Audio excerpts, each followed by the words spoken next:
ਤਾਂ ਐਸਸੀਬੀਸੀ ਸਣੇ ਇਹਨਾਂ ਖਪਤਕਾਰਾਂ ਨੂੰ ਨਹੀਂ ਮਿਲੇਗਾ 600 ਯੂਨਿਟ ਮੁਫਤ ਬਿਜਲੀ ਤੋਂ ਉੱਪਰ ਦਾ ਲਾਭ, ਜਿੱਥੇ ਕਿ 10,000 ਤੋਂ ਉੱਪਰ ਪੈਨਸ਼ਨ ਹਾਸਲ ਕਰਨ ਵਾਲੇ ਪਰਿਵਾਰ ਵੀ ਕੈਟਾਗਰੀ ਦੇ ਵਿੱਚੋਂ ਬਾਹਰ ਹੋ ਜਾਣਗੇ। ਪਰੰਤੂ ਨਾਲ ਹੀ ਨਾਲ ਦੱਸ ਦਈਏ ਕਿ ਫਰੀडम ਫਾਈਟਰਾਂ ਦੀਆਂ 3 ਕੈਟਾਗਰੀਜ਼ ਵਾਲੇ ਪਰਿਵਾਰਾਂ ਨੂੰ ਇਸ ਵਿੱਚ ਦਿੱਤੀ ਗਈ ਹੈ ਰਾਹਤ। ਇਸ ਤੋਂ ਇਲਾਵਾ ਹੋਰ ਕਿਹੜੇ-ਕਿਹੜੇ ਖਪਤਕਾਰਾਂ ਨੂੰ ਮਿਲੇਗਾ ਮੁਫਤ ਬਿਜਲੀ ਦਾ ਫਾਇਦਾ, ਆਓ ਤੁਹਾਨੂੰ ਦੱਸਦੇ ਹਾਂ। सत श्री अकाल जी, मैं इम्तियाज़ बराड़ा ते तुसीं वेख रहे हो चढ़दी कला टाइम टीवी। 2 महीने के आने वाले बिजली के बिल के मुताबिक 600 यूनिट तक हर कैटेगरी के लिए मुआफ किया गया है, भावें वह किसी उच्च अहुदे के उपर बैठा हो या फिर इनकम टैक्स अदा कर रहा हो। उक्त खपतकारां नूं इस तो उपर बिल आउण दे उपर पूरे बिल की अदायगी करनी होगी। उत्थे ही SC BC BPL अते फ्रीडम फाइटरां दीयां 3 कैटेगरीज वाले परिवारां नूं इस विच राहत भी दी गई है। इस तो इलावा दस दिए कि उक्त कैटेगरी के लोगों नूं 600 यूनिट तक बिजली पूरी तरह मुआफ रहेगी अते सिर्फ इस तो उपर दे बिल का भुगतान उन्हां नूं करना होगा। पर इस दे लई उक्त कैटेगरी के लोगों नूं एक स्वे घोषणा पत्र देना होगा, जिस विच कई नियम अते शर्तां लाईयां गईयां ने। इस तो इलावा दस दिए कि इनकम टैक्स अदा करने वाले SC BC अते फ्रीडम फाइटरां दे परिवार 600 यूनिट तो उपर का लाभ नहीं लै सकणगे। इस तो इलावा भी कई कैटेगरीज के खपतकारां नूं 600 यूनिट तो उपर लाभ तो बाहर रखा गया है, जिस विच विधायक, साबका विधायक अते काउंसलरां दे समेत कई कैटेगरीज शामिल ने। उत्थे ही मौजूदा अते साबका सरकारी कर्मचारियों के उपर भी शर्तां लागू कीतियां गईयां ने, जदों कि इहदे विच दर्जा 4 कर्मचारियों के उपर शर्तां दे विच राहत भी दे दी गई है। इस तो इलावा दस दिए कि मुफ्त बिजली की सहूलत के संबंधी जारी होए circular they which general category नूं वड्डी राहत दी गई है। पहला यह क्यासराइयां लाइयां जा रही सी कि 2 किलोवाट तो उपर वाले जनरल कैटेगरी के खपतकारां नूं मुफ्त बिजली की सहूलत वाली कैटेगरी के विचों बाहर रखा जाएगा, पर सर्कुलर दे विच अजिही कोई गल सामने नहीं आई है। महकमे दे वल्लों जारी किए गए मीमो नंबर 233/238 SV 190 के मुताबिक जनरल कैटेगरी नूं बिना किसी शर्त के 600 यूनिट 2 महीने मुफ्त बिजली की सहूलत दी जाएगी।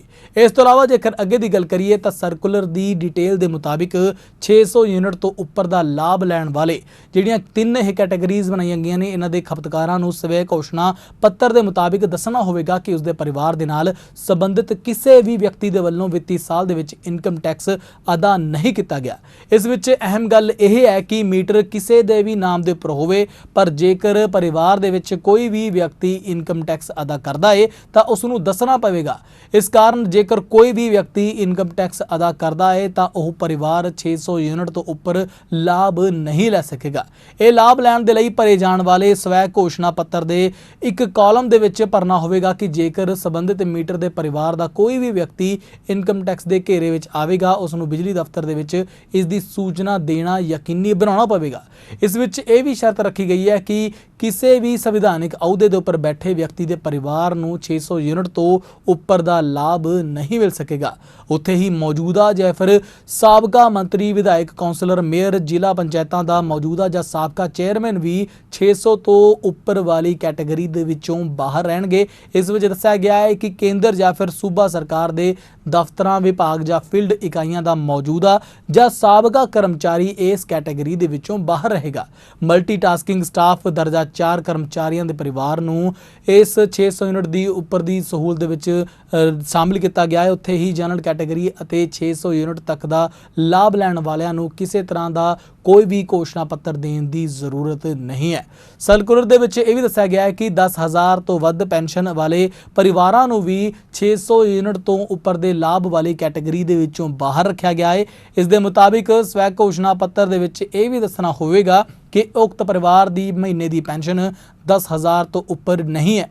दर्जा 4 कर्मचारियों के उपर यह नियम लागू नहीं होगा, पर होर सारे दे सारे जिहड़े लोग ने इस घेरे दे विच आउणगे।